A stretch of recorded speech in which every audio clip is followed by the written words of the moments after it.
Hello, everyone. It's been a minute or two since we said hi on the Yes Labels podcast. I know the podcast universe has been quite worried about our whereabouts, but don't worry. We're back. This is Bill Steppe, and I'm here with my trusty sidekick, Justin Clark. Justin, where on earth have you been for all this time? I've been scouring the world for decent political information. So this should be really good. Everyone's expecting a lot from you. Lots of pressure. We previous episodes were focused on the Republican primary, and we spent a lot of time going state by state, candidate by candidate, critiquing who's up, who's down. But I mean, Justin, President Trump put the Republican primary to bed pretty early, and eventually the primary became a non-event pretty quickly. So I think changing focus makes a little sense at this stage in the campaign. What do you think? Yeah, I mean, look, we're headed into the summer months, about to get into convention season, and I think it's time to start taking a look at the swing states that are in play this cycle. And we're talking about a limited pool of states that are going to decide the outcome of this election. And we really want to dig in and talk to people who are experts on those states and figure out what's going on there. I couldn't agree more. And I think you and I can both fake policy, but at root we are campaign people, and the nuts and bolts are something that we care a lot about. How do you get to 50% plus one? How do you get to 270 electoral votes? So I think moving forward, that's what you're going to hear us talking about on this episode. On future ones, we'll go state by state, and like you said, we'll dig deep. We'll talk about how these states can be won, how they can be lost. We'll really ideally take listeners of the pod inside of campaign headquarters and give people an insider's view on how these decisions are made, why they're made, who's making them, the whole thing. So I'm excited. It'll be it's that time of year. Absolutely.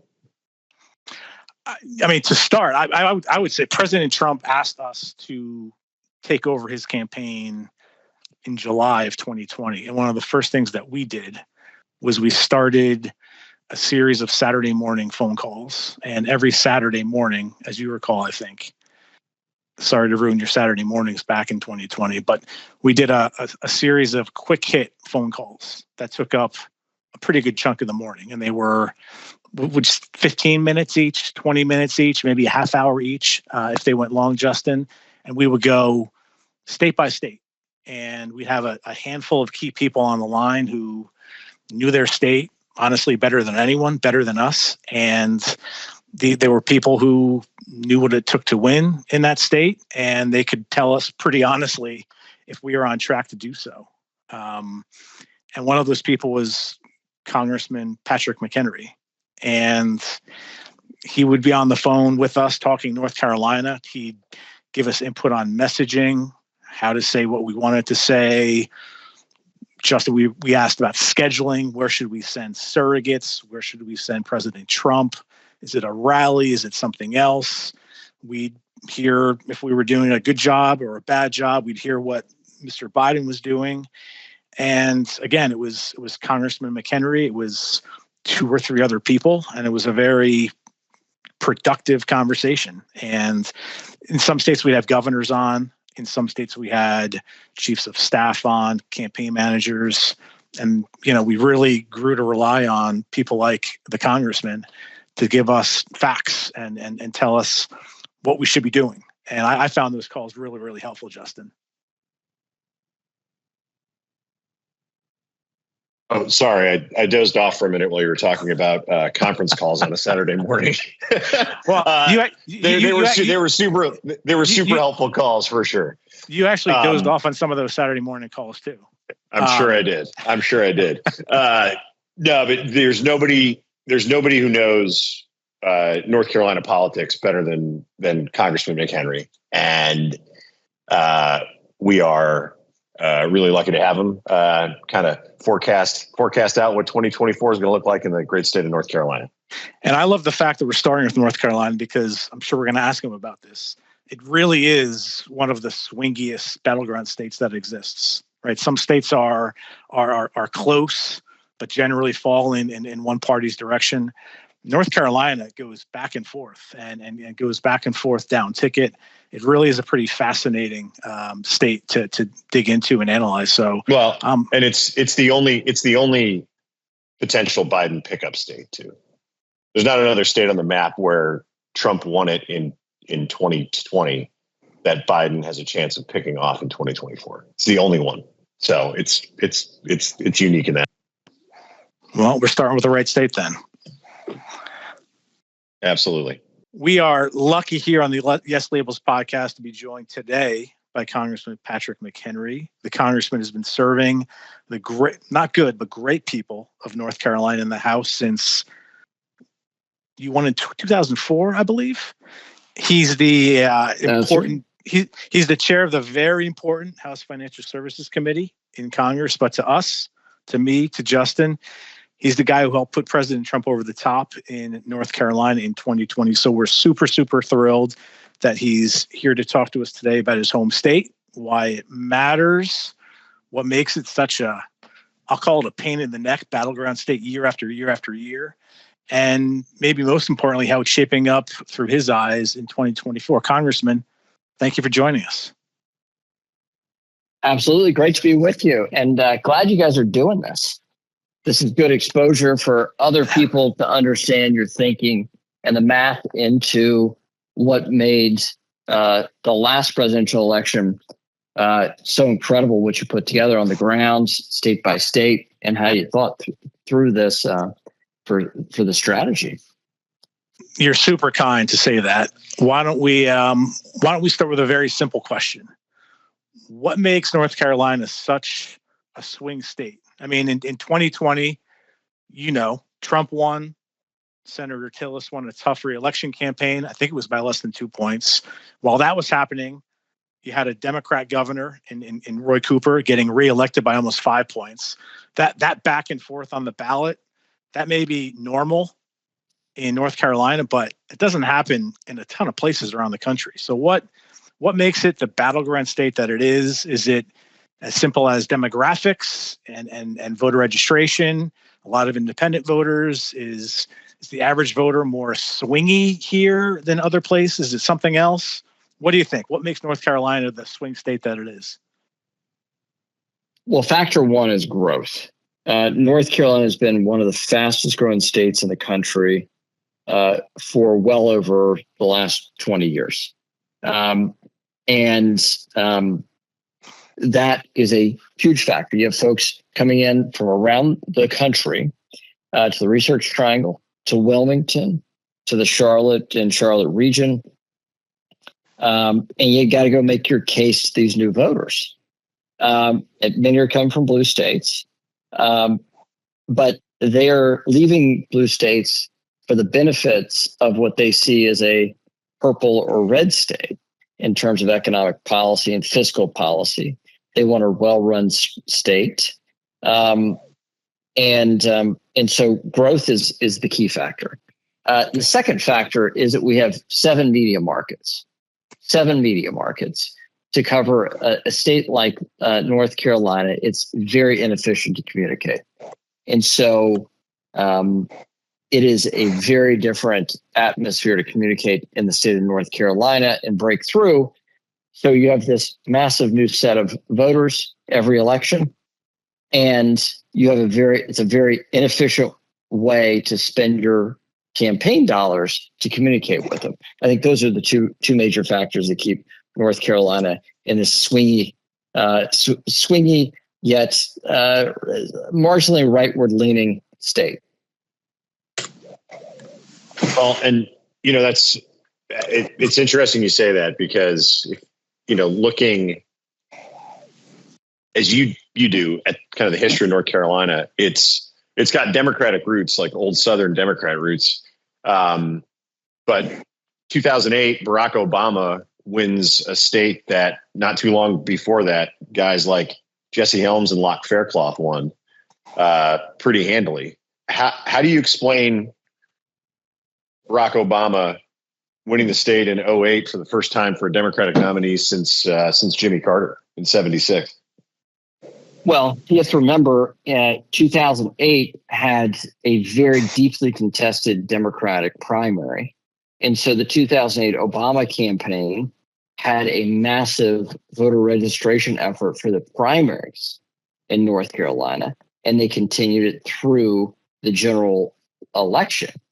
And the changes have been long lasting in terms of their voter registration effort in the 2008 Obama campaign. My district is just right outside of Mecklenburg County, where Charlotte is. Prior to 2008, Democrats held the edge in Mecklenburg County, but Republicans could solidly compete in Charlotte, in the county that is synonymous with Charlotte. And many of the county's state legislators, county commissioners, city council folks in Charlotte were Republican before 2008. And Charlotte has had a Republican mayor for the previous 21 years. Now, 16 of the 19 state legislators who represent Mecklenburg County are Democrats, as well as 9 of the 11 Charlotte City Council folks. And every county commissioner in that county is a Democrat. In the past few cycles, there's been a serious candidate for mayor of Charlotte because the results and become so lopsided. So you see that same trend in Wake County, Guilford County, Buncombe County, and Asheville that I had the honor to represent.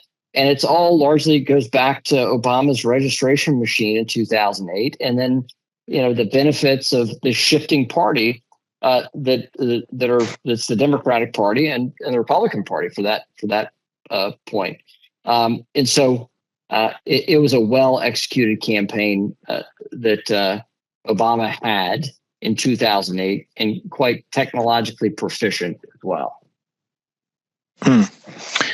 Trump wins in 2016 by almost 175,000. He wins again in 2020 by less than half that amount, just about 75,000.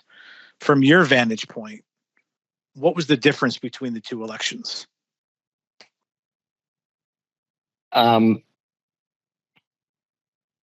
I think President Trump was on course to win just as big or bigger than he did in 2016, but COVID threw a wrench in the works. And President Biden successfully exploited the pandemic to stay in his basement. And use that to his advantage. Are you kidding me? Are you kidding me? It's shocking how different North Carolina is, how we responded differently to that, huh? No, I mean, I think that's my view specific to North Carolina. It's the general view as well, right? Mm-hmm. And so then the complicating factors of shutdown, open in the fall of the election year, it completely confounding. But if you look at the fact that the Democrat governor, as you said at the top, was reelected at the time President Trump won the state of North Carolina, I mean, it shows how well executed the ground game was and how targeted the media and the stops were, the rallies were. And I think all of that was just executed to perfection in North Carolina, which really meant that those headwinds of this Democrat governor, Cooper, winning re-election handily, I think it showed that all the components of the campaign and how well that was done made the difference in the state of North Carolina. Well, and that's really pretty interesting. You look at exit polls, and we all take them with a grain of salt. But in based on those exit polls, Trump wins the state by 16 points in 2016 and loses independents by 4 in 2020. It's a 20-point swing. And if you believe him, I mean, how do you reconcile that math and just, and again, you've got a lot of ticket splitting going on in North Carolina. I mean, there are a ton of Cooper Trump voters, right? So the independents move, and probably Democrats move in a pretty big way in North Carolina. But how do you reconcile that, if you believe it at all? And again, I mean, I think the Trump phenomenon has always been bringing out people to vote that aren't thought of as voters, right? Or haven't been categorized as voters. And I think you had, I think in that polling demographic of the independents, they want to say they're independent, but they go into every election cycle either being more Republican aligned or more Democratic aligned. But I think that phenomenon was people coming out to vote in for President Trump and the Republican Party, but because of President Trump. And I think that was a huge offsetting shift on the independent voters. Now, we don't want to see that trend of us having an erosion of independent voters voting with us. This election cycle looks, better than what it was 4 years ago. And I think that's because inflation and the border are massive issues for independent voters because they're paying attention to what's happening. And I think that brings them way back. That brings them back into the fold. We're talking about November. How do you see the state shaping up for this November? You're back in the district often, a whole lot more than most members of Congress. So you have a really good finger on the pulse. You always have on the climate, what it feels like, what voters are caring about, what they're talking about, what they're thinking about. How do you see the state shaping up this November? Is it any different than 2020 and 2016? You mentioned COVID obviously being a huge factor, but what's the current climate? What's on people's minds when you're back home? What's keeping people up at night? What's a potential motivation for turning out to the polls? What's the vibe back home?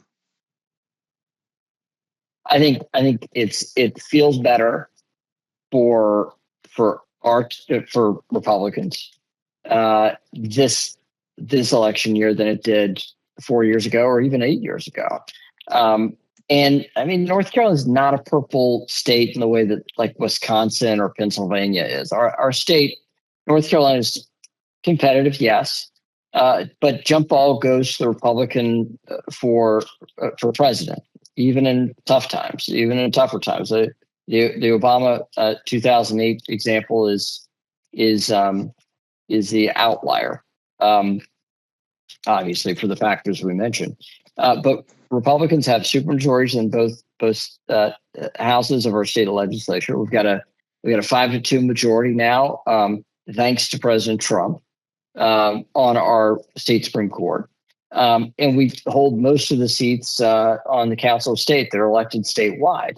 And Democrats haven't won a race for U.S. Senate since 2008. And still, the governor's race is always competitive, and there are weird factors for the governor's race in North Carolina, and always have. There's a reporter in North Carolina named Rob Christensen who wrote a book called The Paradox of Tar Heel Politics. Love this book. It's a great view of political history in North Carolina and why North Carolina is the way it is. It's one of the 3 or 4 books you have to read about North Carolina politics. But he outlines the factors in Senate races versus governor's races for North Carolina are so different. The qualities they want in a governor are different than the qualities they want in senators. So we've had more Democrat governors over the last 40 years, 50 years. And we've had more Republican senators over that same period of time. It's this weird divide.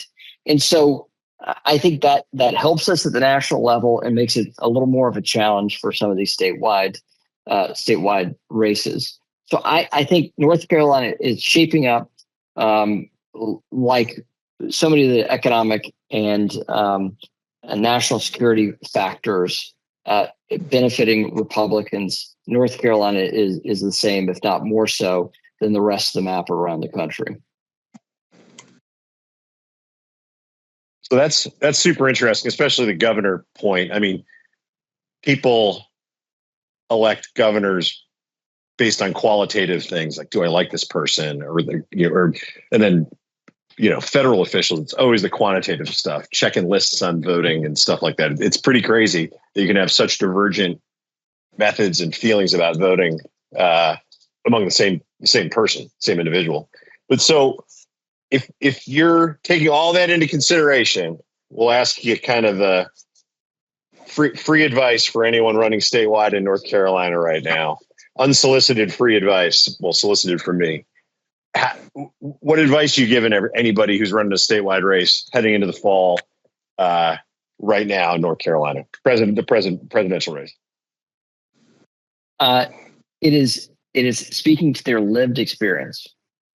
Talk about the price of groceries, and how you're going to improve their lives as they've experienced it. Inflation's way too high. And we haven't had serious inflation in this country since Jimmy Carter's inflation. And you have to speak to that lived experience. This is something that this White House doesn't get, and this president in the White House doesn't get. They want to go tout the benefits of policies that the American people care about, instead of speaking to the things the American people care about. And I think that is important to remind people. So inflation, the cost of average household items, like groceries, and everything that they're experiencing. Number one. Number two, how to keep their communities safe against crime, lawlessness, fentanyl, deadly drugs. I think those things are key drivers. And then how the economic policies Republicans can offer, how they're going to benefit those average voters. How are you going to make life better for them in the coming wave? And then finally, like I said, the second point was security. The final point is national security. How we keep this country safe and secure. And this president's eroded that, and we need to restore the good results we had in international security under President Trump. So I think those are the key factors. Economic and security are really the key things. Makes a lot of sense to me. And Justin, we've seen that in the polling we've done in and around the country. We did some polling recently that echoed exactly what the congressman said. So that seems spot on from my perspective. Congressman, thank you so much for joining us today. So much light shined on the why of North Carolina. So many great takeaways and lessons. This is a state that is not going away anytime soon. So this was super, super valuable insight from someone who knows it better than anyone. So thank you for taking the time to spend it with us today, Congressman. Hey, great to be with y'all. Thanks for all you do. Take care. Thank y'all. You too. Justin and I are going to be back next week with a brand new spanking state that we will similarly dig deep into. Hopefully, Justin, we get as good an understanding next week as we got this week from Congressman McHenry. Until then, as always, like, share, comment on the Yes Labels podcast. Any last parting messages, Justin? No, but I'm looking forward to figuring out what a spanking new state is next week. I think our listeners are too. We're going to see. Until then, we'll talk to you next week, and we'll talk to you then. Take care.